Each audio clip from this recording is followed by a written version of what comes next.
no helicopters have been procured for me to go to golf course. Thank you. I've never said he wasn't a great politician. I'm just saying he's a officer. It's supposed to be an interview. How'd you play out there today? Well, I found the conditions challenging, mostly because there's no grass on the golf course, but there never has been. I'm thinking about the swag bag, and I had high hopes for the swag bag. When you got 3 crevices on the green, your course is trash.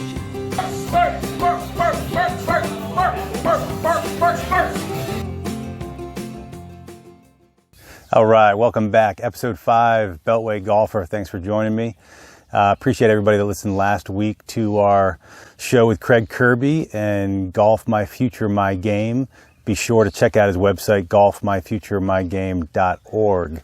Got an awesome guest this week. Got an awesome show with Ernie Andrews from Langston Golf Course. Second show in a row that we've recorded at Langston. But great conversation today. Really excited about it. Before I get to it, real quick, going to do a quick book plug. Keep It in the Family. This is a book that came out actually this week. It was written by my father, Paul Dixon. It's a book called The Rise of the GI Army. It's all about the lead up and the preparation and the training exercises that our American military did right before World War II in 1940 and 1941 in rural Louisiana and Alabama that played an enormous role in United States' success over in Europe in World War II. If you're a military history buff or you know any military history buffs, please check it out. Again, The Rise of the GI Army by Paul Dixon. I'd be remiss if I didn't give my dad a plug on his book that came out literally this past Tuesday. So congrats, Dad. Check it out, The Rise of the GI Army. Today's show, did an interview with Ernie Andrews at Langston Golf Course. Was really excited to do it. Ernie's been working at Langston for like 50 odd years. Started caddying when he was 10 years old. Sit down with Ernie and hear his take, not just on the history of Langston Golf Course and the culture and the community that represents, but also his opinions on the future of the course. Right now, him and the rest of the Langston staff, as well as Rock Creek and East Potomac, are employees of the current concessionaire, Golf Specialist Inc. That will change later this fall when National Links Trust takes over as the new operator and, assuming everything goes as planned, brings in Troon Management to start managing the 3 golf courses. So they've been very big on talking about continuity amongst the staff and keeping the community and keeping the culture. So hopefully that means that Ernie and much of the staff at Langston, the other 2 golf courses, will remain, but it's still a business, so it remains to be seen. I thought it would be a great opportunity and important to give Ernie this platform to tell everybody about his history and himself and his thoughts on Langston, not just the past, but the future of Langston. So I was really excited to sit down with him, and he was gracious enough to sit down for about 45 minutes with me, and you know, we covered a lot of topics. He's got a lot of stories. He's played golf at Langston with a lot of big names over the years, a lot of celebrities, a lot of famous golfers, a lot of personalities. Barely scratched the surface on all the stories and anecdotes that he has.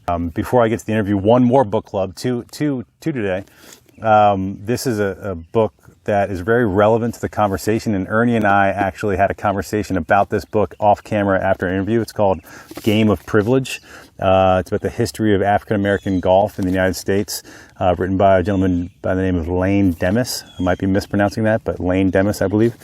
But it really covers everything from the segregation of golf courses, all the efforts to integrate golf courses throughout the country. It goes into the history of the UGA, which is essentially the Black Golf Tour that Ernie talks about in our interview.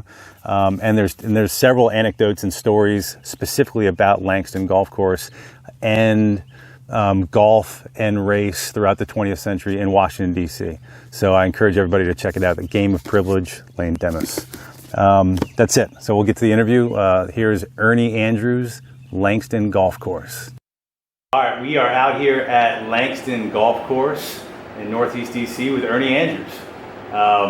One of the big reasons I wanted to talk with Ernie and bring him on Beltway Golfer is I've played the course many times over the years.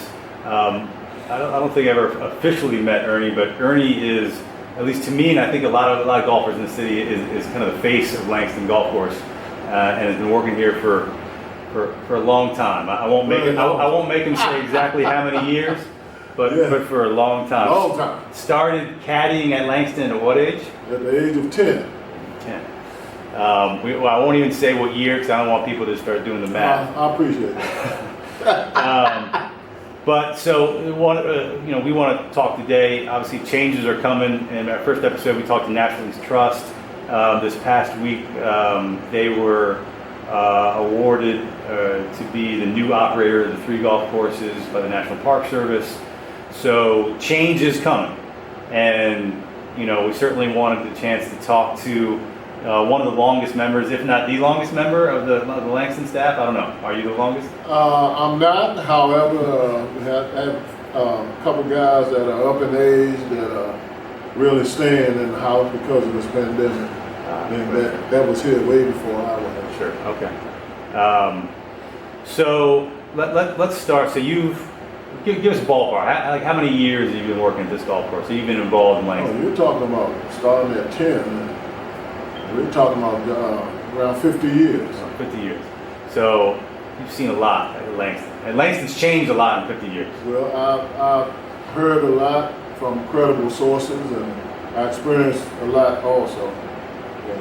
Yeah. Well, let's start there. The golf course and just Langston clubhouse, golf course, and everything. Compared to today in 2020, 50 years ago, what was different about it? 50 years ago, the trees were small, and we didn't have too many big trees up here. Now they're big, covering the whole course. That's part of the time, I guess, and growth. We're talking about the backside has been renovated and changed 3 times since I've been here. But the front side remains intact because that was the original side, because there was only 9 holes open in the beginning. When you started, there was only 9 holes.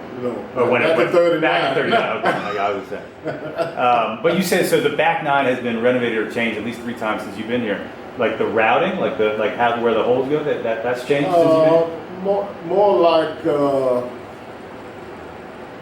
let's say for instance, number 10 used to be a par 4. Okay. And it was played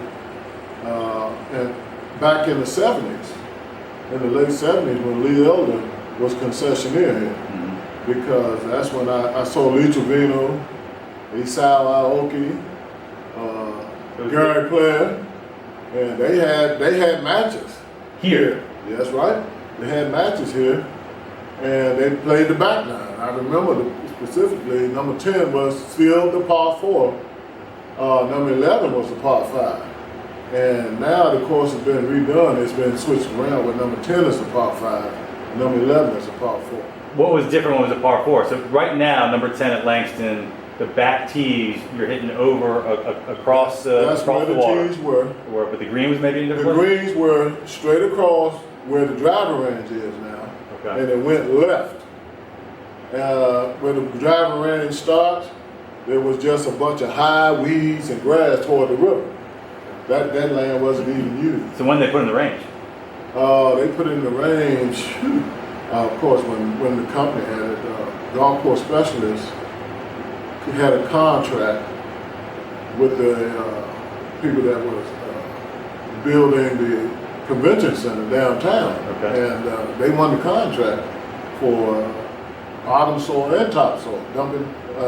So they built the range up. And so they took the soil from the project at the convention center and brought it over here to build the range. And it was an easy fit because they could bid lower because other companies had to haul this dirt way out of town somewhere. So that's man hours and gas and all that stuff. Here, it was quick. They had planned on building the driving range, so it was a perfect fit. So for those that don't know, Golf Course Specialists has been the concessionaire for all 3 DC golf courses for, I How many years? Well, for Langston since 1983, but they were, I think they had East Potomac in 81, maybe earlier. So they are your employer today, and so their days of being the concessionaire will be up once National Inc. Trust takes over. Yes, yes. They've been holding down the fort, so to speak, for over 5 years until a new concessionaire was found, and they finally signed the contract. So, hey, they're relieved of duty. So you just touched on, you just casually threw out Lee Trevino, Asaoki, and Gary Player playing here, but I know that's a fraction of the famous golfers and personalities and celebrities that have come through these doors. A small fraction. Give us a couple. I've read about a few. I mean, obviously Joe Louis played here quite a bit, but I've heard Muhammad Ali played here. Mike Tyson, maybe. Mike Tyson didn't play, but he visited us. Okay. We were glad to have him. And we were talking about President Ford. These are people I've seen. Bob Hope, people I've seen, and countless athletes. Matter of fact, Doug Williams played here right before he signed the contract for the Redskins. Really? I believe that He said, let me check out the golf around here before I sign the contract. Being recruited. Make sure So we're gonna take credit for that too. there you go. Darryl Green of the Redskins used to come out here on a weekend basis and play 9 and go. We're talking about benefit tournaments where we've seen a lot of the Redskins. Ted Baxter is a regular. Just throw him in. He's a regular. Is that right? Yeah. He's been a regular for a long time. He played for the Redskins. I've seen Larry Brown, Pat Fisher, Ron McDowell. These guys come in. And so, has that slowed down over the years? It has somewhat because of there was a policy set forth by the National Park Service governing what we call benefit tournaments. Okay. And a lot of people, and I experienced some complaints that they were turned off because Park Service policy came to the point where a organization given a benefit tournament could not advertise their tournament at the golf course. Oh, so you could have, and by benefit tournament, you mean like a tournament for charity? Fundraisers, right. Fundraisers. So you could still have it, you just weren't allowed to advertise it. You're not allowed to collect money on the property. Okay. And this didn't come about until the 90s, I believe. You're not allowed to advertise your tournament before the date of the tournament. You can advertise the date of the tournament, and then when the tournament is over, you have to take all your advertising with you. So that kind of turned a lot of people off. I mean, you can still collect your money online. Probably easier nowadays with technology. Yeah. Back then, So it wasn't a real big wrench thrown into the works, but I've seen where we could have maybe 10 events a year go down to maybe 1 or 2. And Langston's hosted some big tournaments here, not just in your day, but back when the UGA was going. They had the UGA National here, right? They had, yes, that was before my day. And I'm going on credible sources who tell me the stories. Sure. Ted Rose and that bunch. Not only that, they had the co-president of UGA who was here in Langston. Not only, they managed the golf course, which was Parrish Brown. Oh, wow. Okay. And her husband, Edgar Brown. And they were co-presidents of the UGA. And so you started working here full-time just after Lee Elder was a concessionaire. And for those folks that aren't familiar with Lee Elder, one of the most famous black golfers that ever played. And the first African American to ever compete in the Masters in like 1975, I think. Yeah. So who was who ran the Langston when you started? When I started, it was a company called Loeffler, the Loeffler Group, and they had all 3 courses.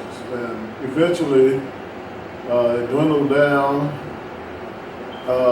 to them having like a subcontracted out to another group of guys who play golf out here every day. Okay. That didn't work. That went under maybe 3 years, and the course actually closed. Why? Not to go back, but why did Lee Elder, from what I understand, he was the concessionaire here and ran the course for only about 3 or 4 years. Correct. But you also said, you told me earlier that you have a relationship with Lee. Do you know why it didn't last as long as it could have? Rumors, whatever. I don't know the specifics of what happened or what didn't happen. But even before that, Langston was closed, and one of my mentors, Joe Whitfield, got a petition to reopen until Park Service could find a concessionaire and sign a contract. So he came here the day that he was supposed to open. I had no idea until he picked me up walking across the street, and I asked him where he was going. He said, "I'm going to open Langston back up." So he said, "Jump in and help me open." We came in and we dusted off, we got rid of the spider web, cobwebs and everything, and opened the doors once again. This was back in 1977. Oh, wow. And he held it until Lee Elder took over. And one of the reasons about so you're a teaching professional here today, but back then you were a bit of a player yourself. Well, I played junior tournaments. I won my share. My amateur career extended maybe a few tournaments before I went to college at Virginia State University. And after that, years later, I was encouraged by the guys I played with to turn pro. Did I read, and you'll have to tell me a little bit, I've heard of it, but I'm not too familiar with it, that you played, or maybe I'm getting this wrong, did you win a Capital City Open? I did win the Capital City Open. What was it? Tell us about what was the Capital City Open? The Capital City Open was one of the stops on the UGA, the Black Golf Tour, which lasted longer than the UGA did. Won by a lot of great golfers, and played by people like Fred Funk and Lee Elder and all the black stars, and a lot of white golfers played also. Where was that held? Played and competed. It was held in several courses around the area, and Langston was the main course. I remember at Andrews Air Force Base it was held. I remember at Lake Arbor. They moved it around. They moved it around, maybe later on, but it was mostly at Langston. There's one other part of my golf career that I'm proud of, other than winning the Capital City Open, was I have also shared a course record here. Is that right? Yes, 63. 63? How long ago was that? No, that's when I could play. We also being here and being around the black pros who are ambitious and caddying for some of them who go out for the local qualify for the U.S. Open, that I started doing. Yeah. But so in the middle 90s, it was difficult to make it past the first stage. We're talking about being in the top 4 of 150 golfers, both championship amateurs and pro golfers. So in Glendale, I accomplished that by going to the second stage. Is that right? Glendale, right here, Maryland. Of course, it just correct. closed. Yeah. Correct. So that was my experience with the PGA Tour. The fact that I got to play 36 holes with Jim Furyk and Tom Byron, two of the greatest guys you would ever want to meet. Yeah. And so you got pretty close to getting in the US Open. Oh yeah, and I thought that was an opportunity for me to really see where my game was. And at that time, I told myself I could come out here and fall on my face if I want to. I earned it. Or I can come out here and be aggressive, assertive, and play like I know how to play. And that's what I did. And all throughout the round, Jim Furyk was like, who is this guy? Where did he come from? This guy local? And I made a good impression on them, and they surely made one on me. I didn't make it to the U.S. Open. That was the year they played at Shinnecock. Oh yeah. I think Corey Paper won that year. Okay. And I'm glad I didn't, because that golf course was wicked. It was wicked. All right, I think that year made some headlines about how wicked it was. But Tom Byron did make it. Tom Byron, Jim Furyk, and I didn't make it. We had the same score, actually, 146. So I was proud of myself. I beat half the field. It was my first experience. And most of those guys were touring pros. Yeah. Let me remind you, because of the Kemper Open was here, and instead of going somewhere else to qualify, they had a qualifying right here for them. Those guys who didn't make the U.S. Open. Yeah. So they had to qualify too, Greg Stab and all them. And I'm not going to tell you the names of the people I beat, but it was some biggies. Fantastic. And so is your course record here at Langston, is that still the course record? Well, myself and a fellow professional golfer from Sierra Leone hold the record, named James Levy. Okay. He was a great golfer from, he was on the South African tour for years. He played with DJ and Ian Woosnam and the rest of those guys. And he's known as a long hitter. He was long. Interesting. I'll have to look him up as well. Yeah. That's wow. 60. It's par 72. Par 72. Par 72. It's a good score. Well, hey, I wish I could do it again. Are you still giving lessons out here? I do give lessons, kind of right now, with the pandemic, of course. We're gonna speed that up as soon as we go maybe to phase 3 or phase deep into phase 2. So obviously, Langston, for those that haven't actually been here, we are literally right across the street from RFK, the football stadium that's been empty for some time now. I guess the soccer team, DC United, played there for a while, but RFK is known for housing the Washington Redskins, especially during kind of their heyday and the glories and the glory years in the Correct. 80s and 90s. What was that kind of like, just running a municipal golf course right across the street from a Super Bowl winning team in their stadium? Well, you can always depend on a full house that morning before the game. And then once the game started, parking was scarce. I bet. Did people try to park in Langston to then walk over the game? Yes, and people did come here and played in the morning and walked across the street to the stadium. And their cars stayed here. I mean, it was not an inconvenience at all. I imagine that, you mentioned all these Redskins over the years that have played or become regulars here. I imagine some of those guys like Darryl Green and Doug Williams, they're practicing probably right across the street, when they're playing RFK. Do they hop over here before and after practice, get a quick nine in? That was true. Also, this one player who surprised me was Ernest Bonner. He had a pretty decent, fair game. Oh yeah. And we had a match out here. And he took one of the guys as a partner, and I took a partner. It didn't turn out good for namesake. Namesake. And I think I had a hot day that day because he said he played in pro-ams and benefit tournaments. He never, with touring pros. He said, I've never seen anybody do to a golf course what you just did to me. And it paid off. Oh yeah. Good. I'm glad you had a couple dollars on it. Oh yeah. Oh well. We were fair. Perfect. That's good to hear.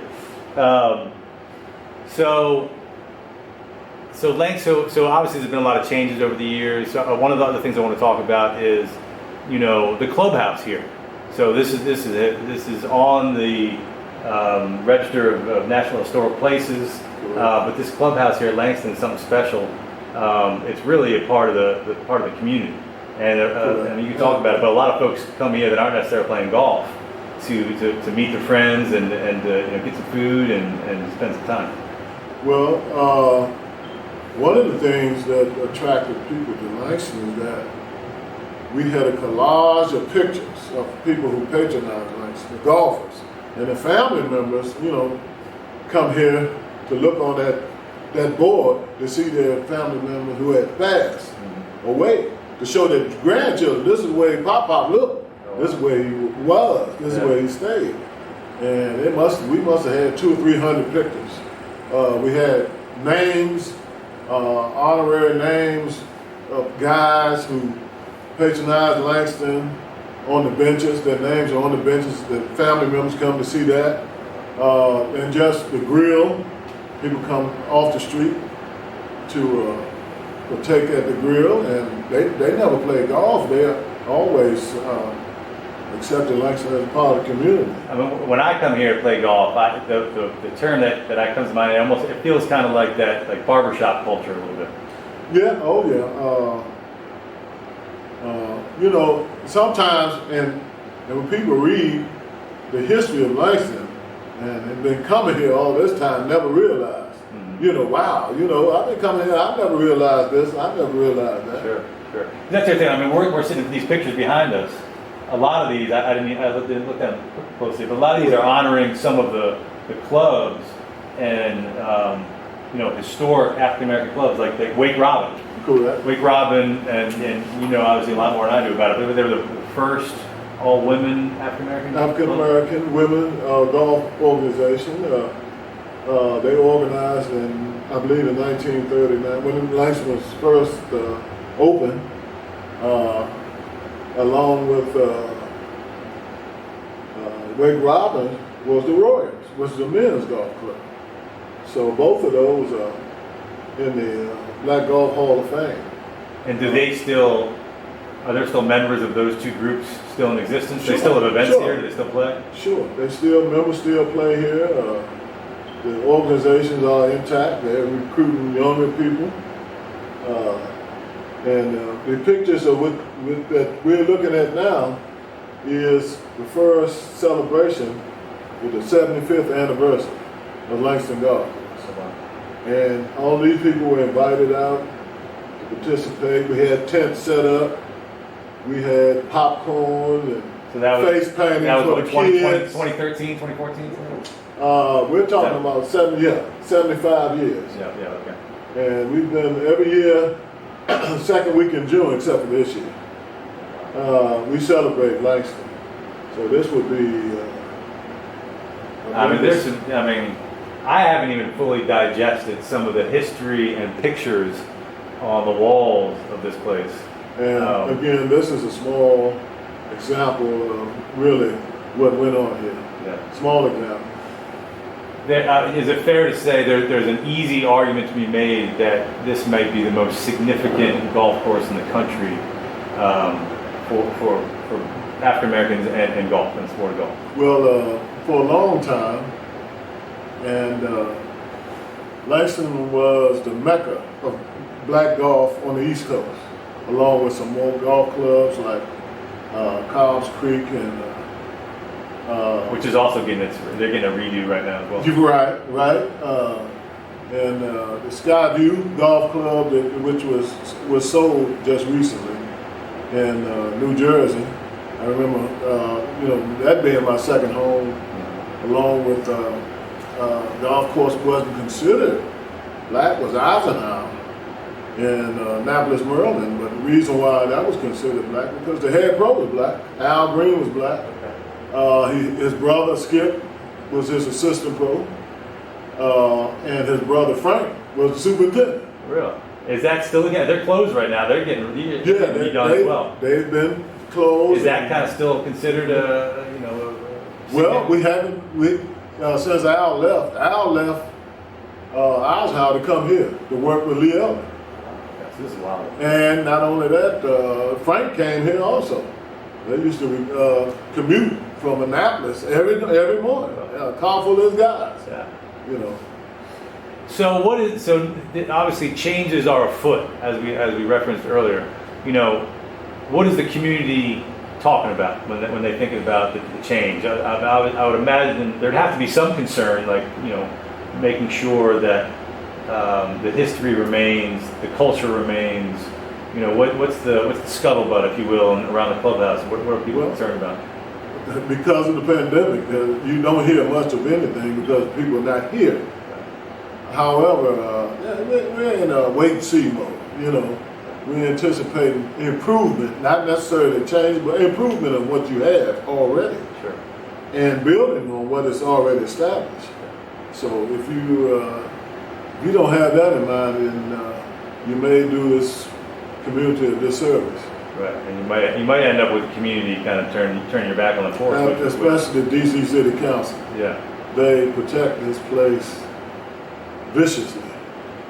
And from what I know, there was at least one, maybe more members of DC City Council that may have been involved in a bid that lost the National Trust. So that I'm sure they're going to have a close, watchful eye on everything that happens here. Yeah, I agree with that. What about from a golf course perspective, as a former legitimate player? You know, what would you like to see kind of happen to the course itself? Well, like I said, not necessarily changing, but improving what you already have. There are areas out here that need regrading for drainage. I'm sure that that's going to be their decision. My recommendations start with simple things like repainting the parking lot, you know, Sure. so people can see where they're parking. I don't know, and I warned them about having in mind drastic changes because you're dealing with a National Park Service who are, you know, they're laden with policies and protecting this place and not allowing it to get out of hand because it was initially built for not only African Americans, but to maintain low green fees. Sure. So a company want to come in and put a whole bunch of money in. That's going to be problematic to that point. Can you recapture your investment? Right. And the National Park Service, from my experience, are not going to let you raise the green fees. Right. We're talking about $80, $90. That's out of the question. Yeah. At least my experience. Yeah. So my thing is, okay, your attitude should be, it's a privilege to run these courses in Washington, D.C., the nation's capital, and to improve on the grounds of what you have, to upgrade, update. Yeah, I know that's their intention. You know, that's their plan. Okay. You know, obviously we'll see what happens. But you know, they're certainly their intention is in the right place. You know, obviously I spoke to National Links Trust on this show, Mike McCartan, and you know, I read a lot about their plans, and you know, their intention and their plan is to obviously honor the history and try to keep as much of that alive, and the accessibility and the cost down and all that. Obviously, we'll see what the future holds, but I know their head and their heart is in the right place so far anyway. So that's hopefully super positive. So, you know, what today? I mean, Langston's still getting, you know, how's the pandemic treating you? I mean, obviously the clubhouse is closed. Is the course getting a lot of play? The clubhouse is closed to employees only. However, people were desperate to get out. It's been full almost. On the weekends, you can't even get on the golf course. It's so full. However, we're still respecting the pandemic stipulations that we were given, and we're practicing that 100%. And if we don't so we can be shut down. So Right. it behooves us to protect people and to remind people to protect themselves. Sure, absolutely.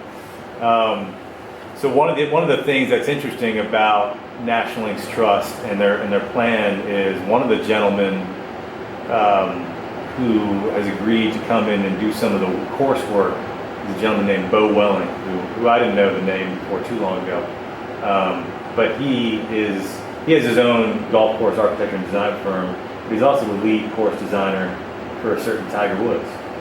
Okay, that's great, because in the past, we've had course designers come aboard to help redesign some of the holes out here, especially on the back nine. It's like pro bono work, so to speak. Does obviously Langston being such a significant course to Black history and Black golf history. You pull out, I think not too long ago, I pulled up the Wikipedia page for Langston, which, a lot of that's misinformation, a lot of it's lacking information. One of the things it said was,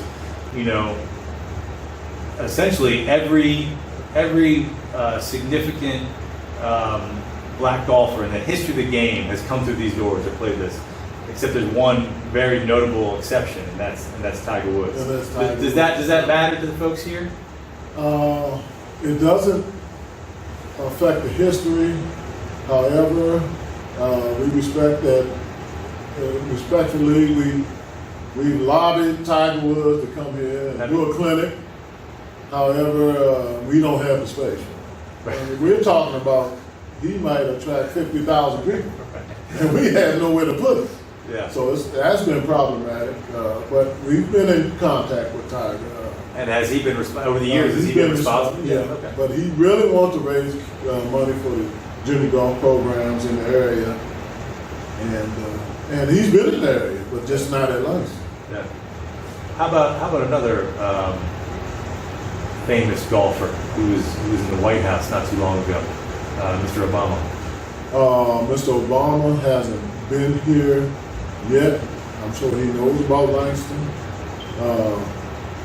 Of course, we had D.C. mayors here all the time. Sure. Their constituents. Mayor Bowser, is she a golfer? Mayor Bowser has not been here. I won't say she hasn't been here. She's not a golfer. She's not going. She's not playing. Mayor Williams been here, and he's a golfer. Is he? Lefty. And Vincent Gray, was he a golfer? He was not necessarily a golfer that I know of. Yeah. But like I said, a lot of them been here, to speak to their constituents. Yeah. And somebody, you have any fun stories that you care to share from over the years? And I don't mean to put you on the spot, but you've been you're here a long time. You've seen some interesting folks walk through these doors. Right. I'm curious if you have any ones that listeners or viewers would. Well, locally, we're talking about having a benefit tournament and seeing people like Pat Fisher and Ron McDowell come through the door cracking jokes. They both should be stand-up comedians. They are funny guys. Is that right? That's one of the stories. Why did Mike Tyson pay this? Well, Mike was in town for a conference meeting, whatever. And one of the guys who patronized Langston was also a boxer and a referee, referee fighter. So Mike went to him and said, I'm hungry, I want to go to a place where my people are, And so he said, well, I got a place for you. Come to Langston. Langston, what's that? It's a golf course. What do we need to come to a golf course for? So he said, well, come, and we'll show you. And Mike came here with 3 limousines full of people. And as brazen as Mike was, I had just gotten off work in the pro shop. And I remember ordering some chicken wings. And they were just done. So we had the best chicken wings in town. Yeah. And I got my wings and turned around, and here Mike Tyson come walking through the door. of course, I'm not surprised anymore of celebrities, but I've seen a lot. But I said, Mike, what are you doing here? So Mike said, how you doing, brother? And he told me the story. The guy name was Sylvester Stevens. We call him Monk, who was a fight referee. Mm-hmm. Been in the fight game for years. Said, yeah, Monk brought me here. I didn't understand why, but now I know, because of the historical significance and those things. And I said, well, we're known for some of the best food in town. Try one of these wings. He said, no, go ahead. I'll let you. I said, no, man, try one. And he tried one, ate one. He must have came back and had 8 orders. Fried up for him. He set out. We had a bag drop right there at the parking lot. He sat out there, and at that time, school kids getting out of school. Up here, we had 3 schools. At that time, we had spring garden, a high school, we had a junior high school, and an elementary school. Yeah. And a lot of the kids would come past this way.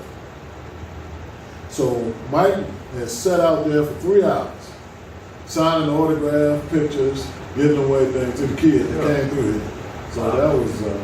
How old do you think Mike was at the time? Oh, Mike was still in his fighting game. Oh, yeah. He was still,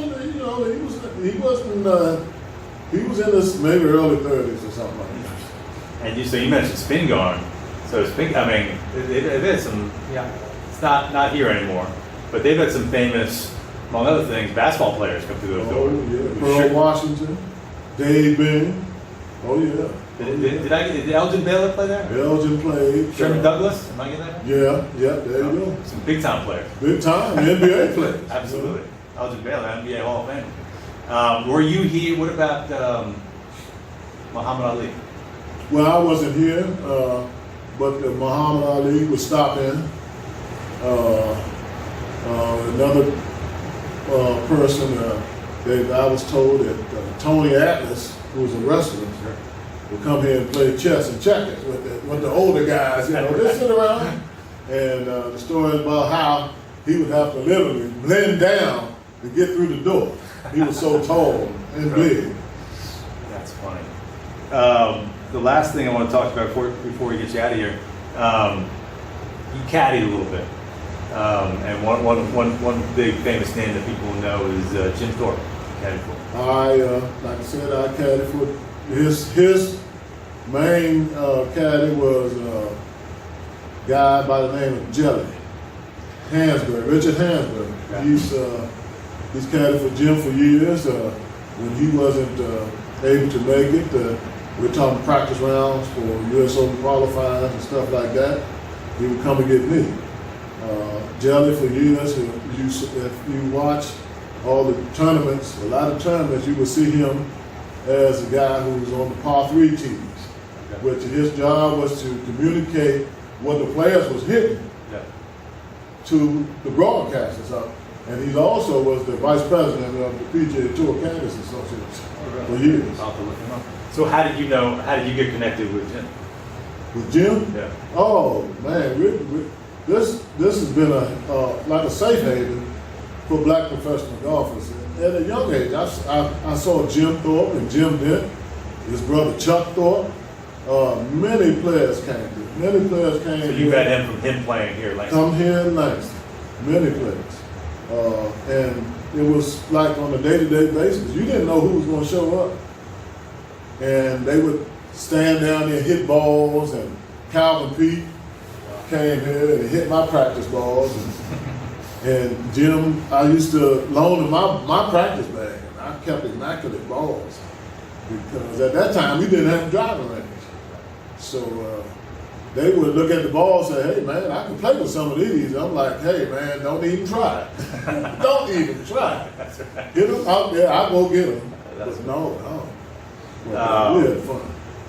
Well, listen, this has been great. I know that we have only scratched the surface of some of the stories you have, but we're going to save those so that you can share them with people that come in and come through these doors for years to come. So I hope that you're here for years to come, along with the staff here. Obviously, one of the reasons that I thought it was great to have you on here is, things are changing, and National Links Trust and the National Park Service, it sounds like they are absolutely planning on doing right by Langston and keeping the community and the culture that exists today to be a part of it. But I think it's very important, and I'm glad we're able to hear from you and hear your voice, representative of the team here. I wish you nothing but the best of luck, and it sounds like Langston's got a bright future, and Hope so. and I certainly, it sounds like everyone's smart enough to have you be a part of it. Well, I can only tell you what I know. I can only tell you what I know. That's right. That's fair. All right, Ernie, it's been great. I appreciate it very much. All right, Alex. I gotta get Johnny Langston's ideas. I don't have a good golf game, but I don't really care. I'm a regular dude living in DC, and I want to know about DC-centric golf stuff. If you can tell me something that I don't already know, then that is great for me. I don't want the regular stuff. I want exciting stuff. I want different stuff. I want stuff I can't hear elsewhere. But I want it to be about DC golf.